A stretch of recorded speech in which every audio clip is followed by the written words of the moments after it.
Hello student, welcome CBSE physics. तो बड़े problem जो अलग अलग टाइप की होती हैं बच्चों, बट कॉन्सेप्ट हमारे पास होता है जब हमने पिछले सालों के प्रीवियस ईयर क्वेश्चन कर रखे। इस तरह की बहुत बार प्रॉब्लम आई है, बट किसी भी प्रॉब्लम में नॉर्मली इंसिडेंट नहीं करवाई लाइट।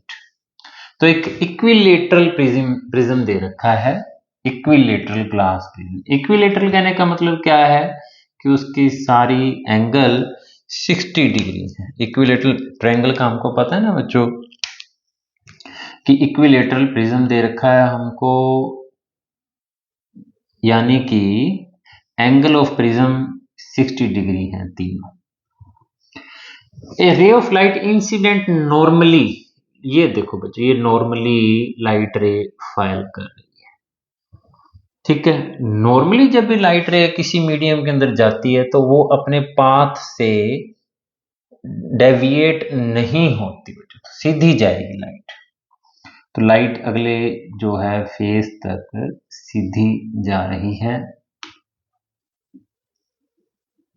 लो, फिर कहता है जब वो अगले मीडियम में निकली, इस प्रिज्म को किसी मीडियम के अंदर लेके गए और उस मीडियम में जाने के पर वो लाइट इसके सरफेस को ऐसे ग्रेज करते हुए, टच करते हुए निकली बाहर।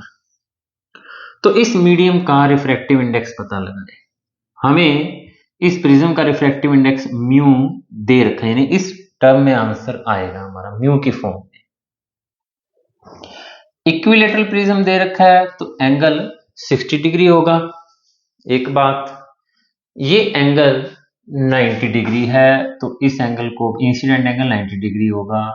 ये एंगल कितना हो जाएगा, हमें पता है कि भाई जो ट्रायंगल के तीनों एंगल का सम 180 डिग्री होता है, ये 150 हो गया, तो इस एंगल को 30 डिग्री होगा।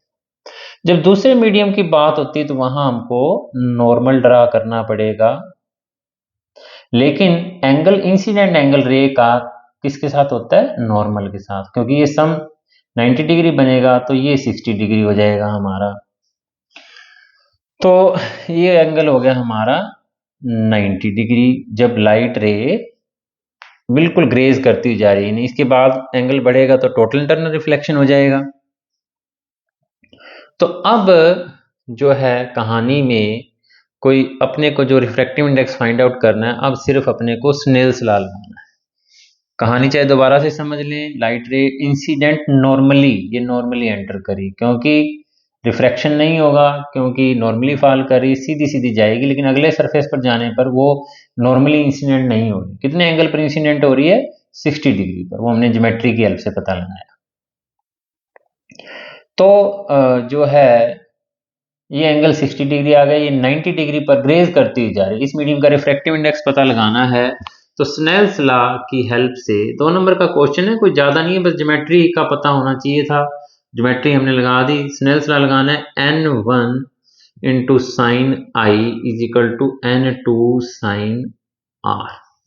जिस मीडियम में वो गया, दूसरे मीडियम में, तो साइन n1 कितना दे रखा है अपने को, प्रिज्म का refractive index mu. Sine theta कितना है, 60। n2 हमें पता लगाना है, इस ट्रांसपेरेंट मीडियम का रिफ्रैक्टिव इंडेक्स, और ये किस एंगल पर लाइट रे बेंड हो रही है, 90 डिग्री पर। उसने कहा है ग्रेज करती हुई, तो n2 आ जाएगा mu sine 60 upon sine 90। Sine 91 sine 60 कितना होता है, तो साइन 45 √3/2 होता है। साइन 60 की वैल्यू क्या है, √3/2। तो n2 जो कि रिफ्रैक्टिव इंडेक्स है इसका, म्यू इंटू √3/2 टाइम। तो ये थोड़ा, ये फैक्टर 1 से कम है, तो इसलिए ये जो मीडियम होगा, अदर मीडियम, ये रेयर मीडियम होगा। तो लाइट रे हमारी कहां से जा रही है, डेंसर से रेयर, तभी टोटल इंटरनल रिफ्लेक्शन होता है, अदरवाइज तो टोटल इंटरनल रिफ्लेक्शन होगा ही नहीं।